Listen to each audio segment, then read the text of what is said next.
Chapter 7 Isra. The ground will soon be ready, Jem says, his words underscored by the steady chip-chap of his hoe as it breaks up the soil that has proven too stubborn for our plow. To follow behind him on my hands and knees, gathering clumps of grass, rocks, and springy roots in my giant pockets. Needle stitched me a new pair of overalls, the morning green, but I wear them only out here, in the loneliest corner of our city, by the desert gate. I like it out here. It's quiet and peaceful, and the guards hardly bother Jem and me at all anymore. After a month with no shows of claws, the soldiers began taking turns at Jem's side. After 8 weeks, they watched our progress from chairs at the edge of the field. Bo tells me one of them always has a blow tube of sedative dart ready, but I'm not so sure. I catch snippets of their conversations, and it sounds like they're more focused on card games than protecting their queen. No matter how valuable my life is to the city, boredom eventually won out over duty. Knowing Jem as I do, I'm betting that's part of his plan.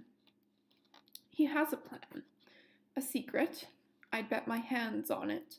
I know him better than he thinks I do.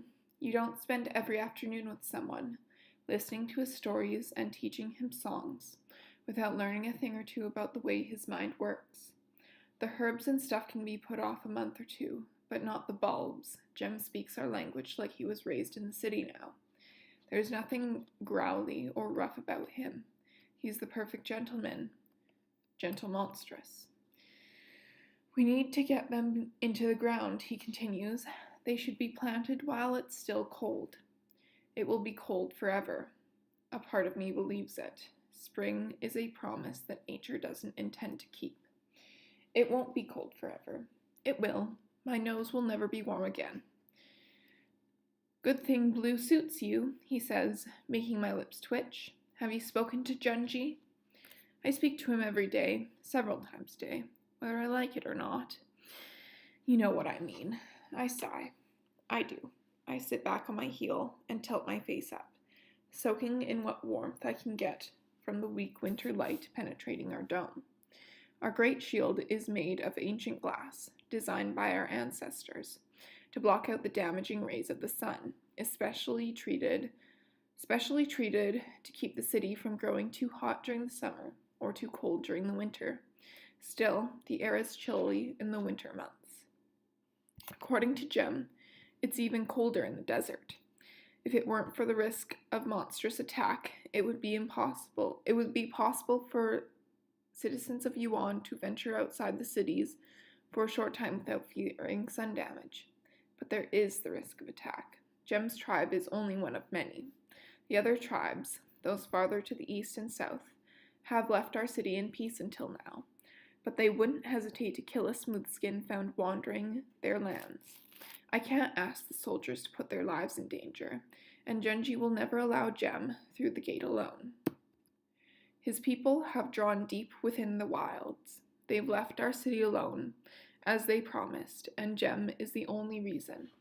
Junji won't risk having a good luck charm running off into the desert, never to return. I would agree with him, but I know Jem's legs aren't healing as well as we'd hoped. He can't stand for more than a few hours at a time, hence the slow pace of our groundbreaking. He would never make it into his people's winter camp on foot, but he could make it into the mountains, where the bulbs we need to grow, and back to the hill gate. And he would come back. He doesn't want to die of starvation in the desert. He is committed to living as the people of Yuan. So committed, he nearly has convinced me that he doesn't hate me anymore. Nearly. I haven't hated him for a long time. I like how steady he is with his work, how he hums beneath his breath when he hoes, and the stories he tells, the joke he makes about Yuan and our abundance of cabbage, even the way he teases me about my big hands and clumsy feet. I like him, sadly, aside from Needle. My monstrous prisoner is the best friend I've ever had. Isra, the bulbs. Tell me a story, I say. Something scary where terrible things happen to bad creatures. If I can't leave the city, I can't get the bulbs or seeds we need, Jem says, refusing to play along the way he usually does. I know. I've known that since we started. I scratch my wrist, wincing as paper-thin pieces of myself fall away. My skin is worse than ever. Winter never agrees with it, but this winter has been especially brutal. Needle washes the skin everywhere but my face and neck twice a day in milk and honey. But still, I'm falling to pieces. Well, I force myself to stop scratching with a sigh. You'll just have to leave the city, I suppose. When? There's a hunger in his voice. Is it hunger for escape, or simply for a few hours of freedom? I don't know. And I don't want to know.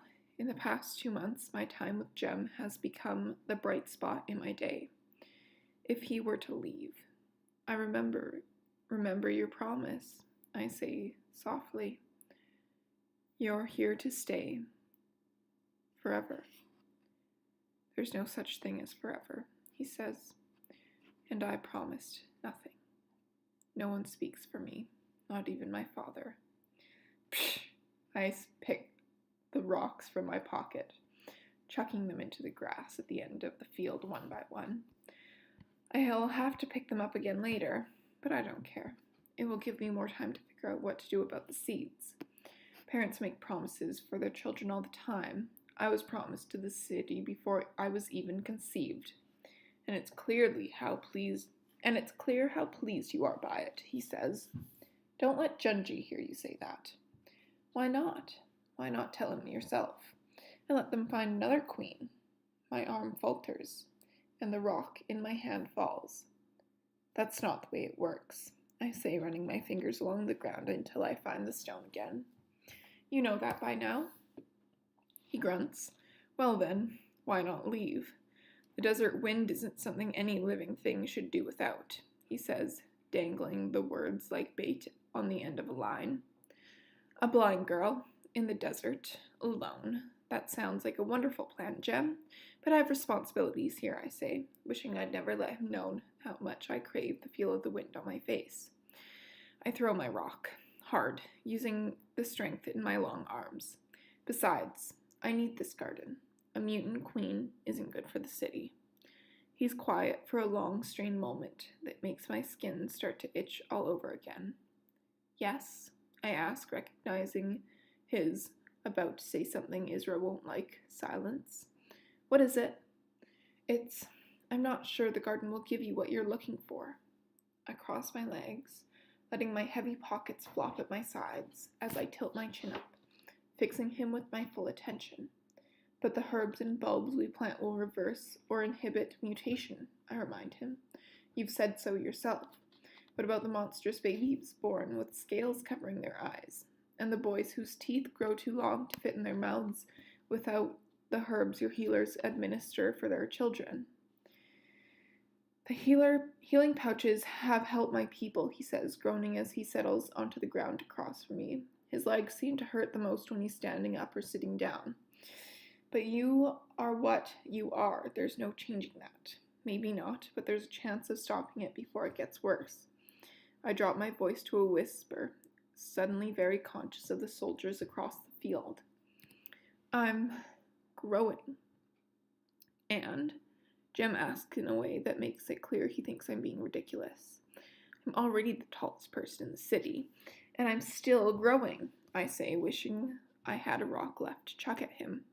My new mourning dresses are bursting at the seams. I thought Needle had made a mistake in her sewing, but her measurements were correct when she took them 4 months ago. She didn't think to remeasure. I'm sure she has assumed it wasn't possible for me to get any bigger. My people grow until 18 or older. Isn't it the same for smooth skins? No, it's not, I say, though I'm not completely sure, not having been around any growing girls beside Needle, and not remembering when my maid stopped stretching. At least, not the way I am. But it's not only me that I'm worried about. It's come to my attention there are others who need this garden even more than I do. Others who will be grateful for the work I'm doing here and who will help me prove that I am true queen, more than a sacrifice or an entertaining source of gossip. What others? The other tainted, the ones with more severe mutations. The rest of the city won't tolerate them, I say, anxiety rising in my chest. Beau says their situation is worse than I knew. Baba told me about the Banished, but he never told me how cruelly they were treated. Beau was surprised that I didn't know the rules for outcasts. I lied to him and told him that Baba rarely discussed city matters with me, but I'm sure Beau guessed the real reason the king kept the worst aspects of the Banished camp from his daughter. He didn't want to frighten me or make me worry what might become of me if I weren't so valuable to the city. If my father had remarried and given Yuan another queen, and if the court advisors had reviewed my case and found me sufficiently tainted, I might be living in that camp today. They live on the outskirts and are fed and watered like animals. I swallow hard and continue. They can't own shops or work in the orchards or come near our animals or children. They can't have children of their own or seek help from the healers. Their lives are often cut short. I would like to help them. Jem growls something in his language, really growls for the first time since the day he threatened to open my throat. And you call my people monsters? I flinch. He's right. I didn't realize how right until I met him. I had always taken for granted those texts on the Monstrous that were correct, and the outer mutation was a sign of a corrupt soul, a being not entirely human. But that clearly isn't always the case. There is nothing hideous about Jem's soul. The same might not be said for all of his people, certainly not for the ones who slaughtered my father. But for Jem, ugliness is superficial. Surely it can be the same with people forced into the camp at the edge of the city. If a monstrous can be so human, surely one of those banished citizens of Yuan are more human still. It isn't fair, I know, I say, but... And what are those people cast? And why are these people cast out, he asks. Because they have scaled skins or are bigger than other children? I don't know. It was all decided before I was born. But I do know this. I drop my voice again.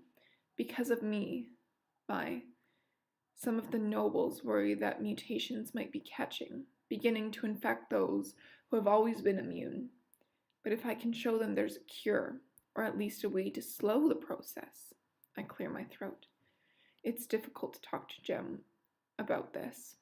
He doesn't realize how repulsive the Monstrous are to my people. He doesn't think it odd that the Monstrous grow plants to impede mutation, but use them only for babies born with scales covering their eyes, or in other rare cases where health is threatened. He seems to think his people are beautiful. That's why I need this garden, I say, tugging another chunk of grass from the earth and stuffing it into my pocket. Why the city needs this garden. They don't need a garden. They need a queen. I blink in the direction of his voice. What does that mean? You have more power than you think. You could put a stop to this with a word. I couldn't. I shiver at the thought. I can't even convince Junji to change the seating arrangements at the Great Hall so that I don't have to eat on a pedestal at the center of all the gossip. Division makes people weak, he says. My chief would never allow this. You don't understand. I'm queen, but I'm not excuses, he grunts as he struggles to stand. It's not an excuse, I say, not sure whether to be offended or hurt. I'm tainted, not as badly as those who are banished, but the people still won't listen to me. They think. It doesn't matter what they think. The sound of his hoe being flung in the dirt makes me flinch. It only matters that they do what? Move away from the queen. The shout comes from the edge of the field, making me flinch again. Beau. I didn't know he was here. He wasn't with the other soldiers when they arrived with Jem. But he's been doing this lately, materializing wherever I happen to be. He says it's because of his father asking him to keep a special eye on me. A special eye. I don't like the sound of it. It's all right, I call. We're only talking. We're finished talking. Jem is already shuffling away, the rattle of the chains hobbling his feet, making the skin at the back of my neck bunch. I hate that sound. I hate the sound.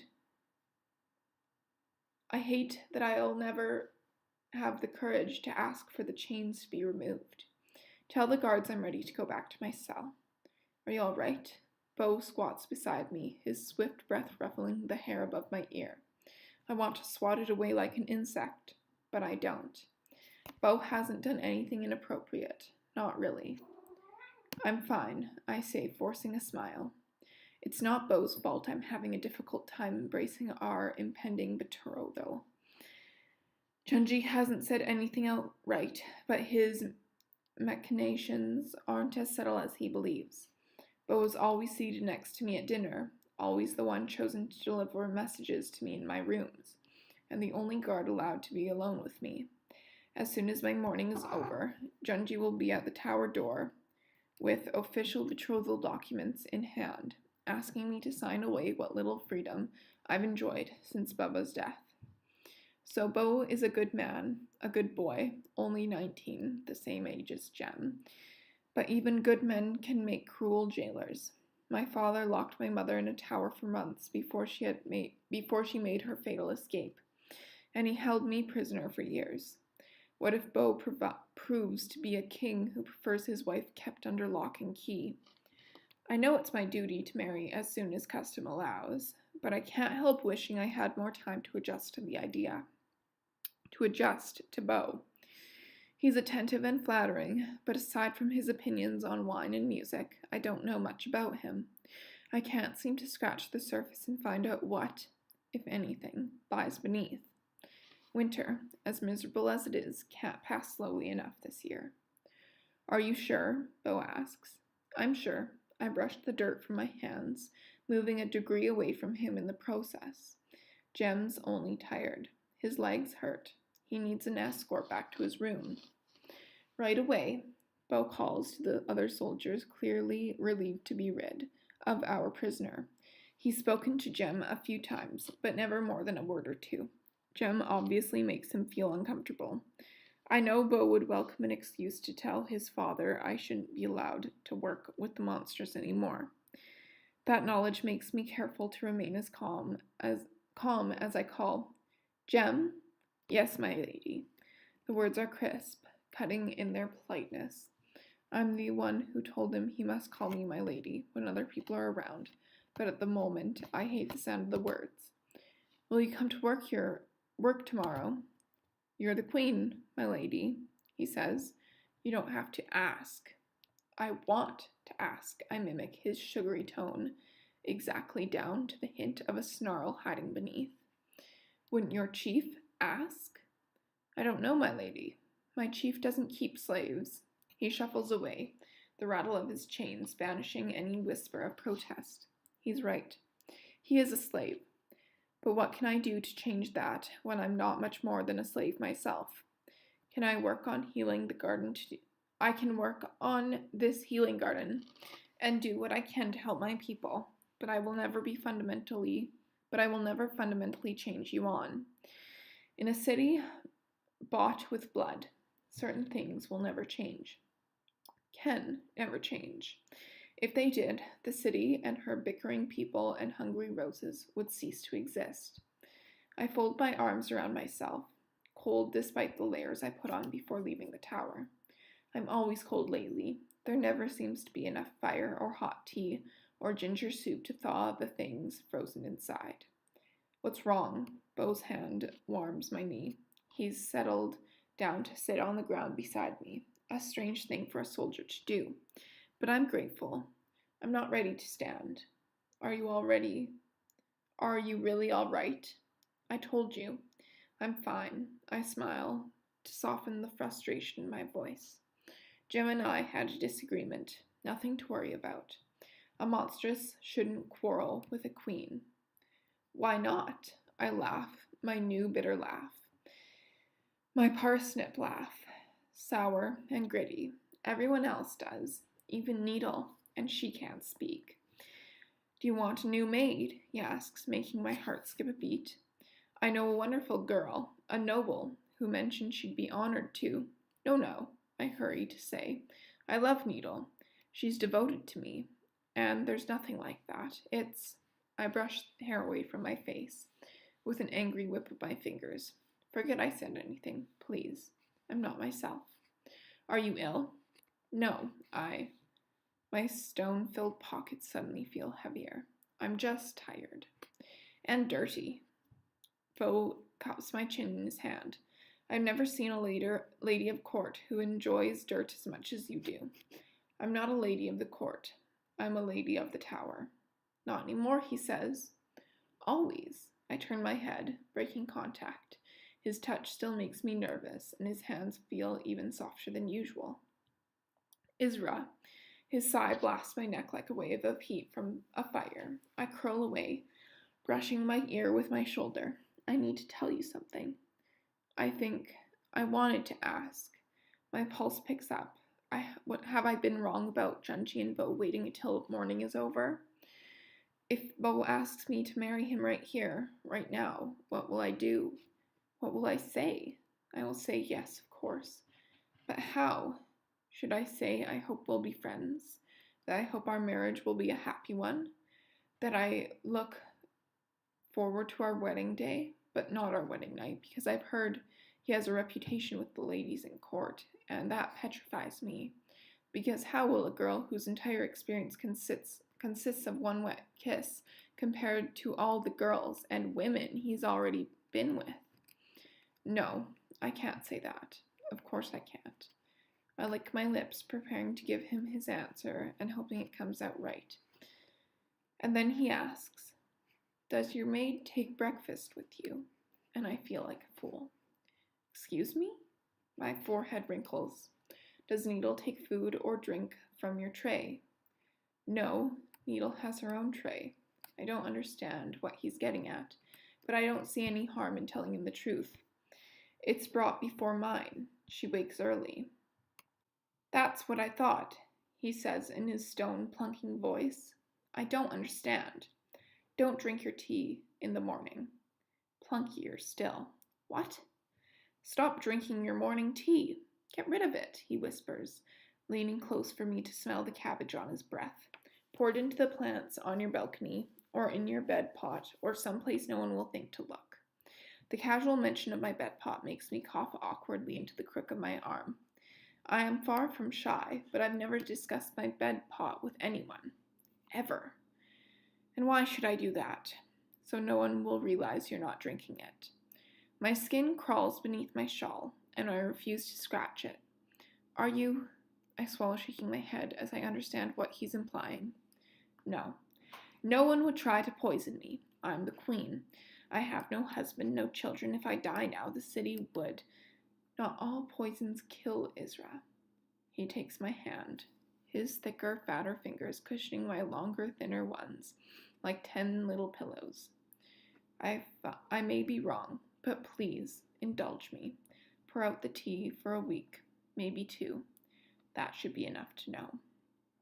Know what? I think you'll see, he says, a smile in his voice. I hope so anyway. I hope for many things for you. What kind of things? I ask, a little breathless. You'll see, he repeats in the same cryptic tone. Beau, I pull my hand from his. I want to believe Beau has my best interests at heart, but the idea that someone has been poisoning me, it's too strange. I feel fine, the same I always have, mostly, except for the exhaustion and the creeping certainty that winter will never end, and the troubling stretching of my bones, and the dresses with popped seams. Could it be? Could someone be slipping something into my tea to accelerate my mutation? Is that why I grew nearly 3 centimeters and put on 10 catties in the past 2 months? Jim and I are planning to grow herbs and roots that will impede mutation. It makes sense that the plants exist that would amplify the process.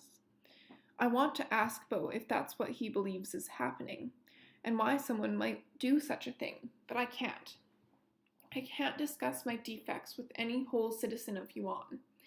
I am the empress without clothes, and no one can speak of my nakedness, not even me. All right, I'll do it, I say, rising to my feet.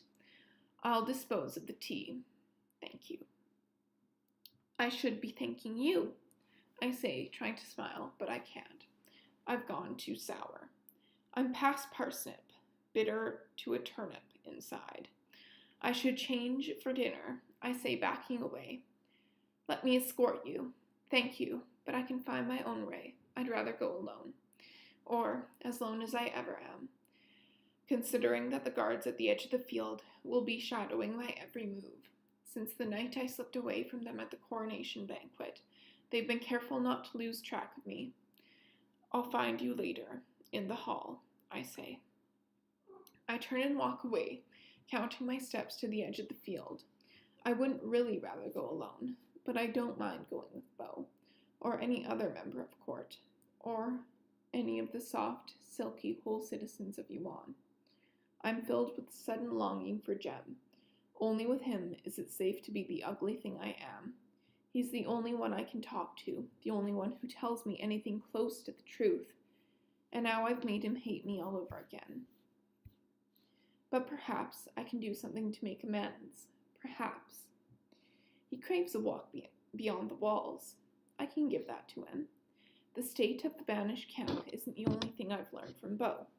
I've also learned the location of a hidden gate, the King's Gate, created to provide an escape route for the royal family if the city were ever compromised. Long ago, there were other doomed cities close enough to be reached on horseback. There was a chance a refugee from Yuan might find sanctuary before falling prey to sun damage. With a little help from Needle, I might be able to sneak Jem through the King's Gate, or perhaps, if I'm careful, and Needle agrees to help. I walk faster, eager to talk to my maid. She's as excited about the healing garden as I am. Surely, if I explain my plan and beg and wheedle for an hour or two, she will say that what I propose is the only way, and I have to escape the tower and offer Jem a bargain he can't refuse, one that will ensure his return from the desert and keep my Monstrous in Yuan, where I, for one, feel he belongs.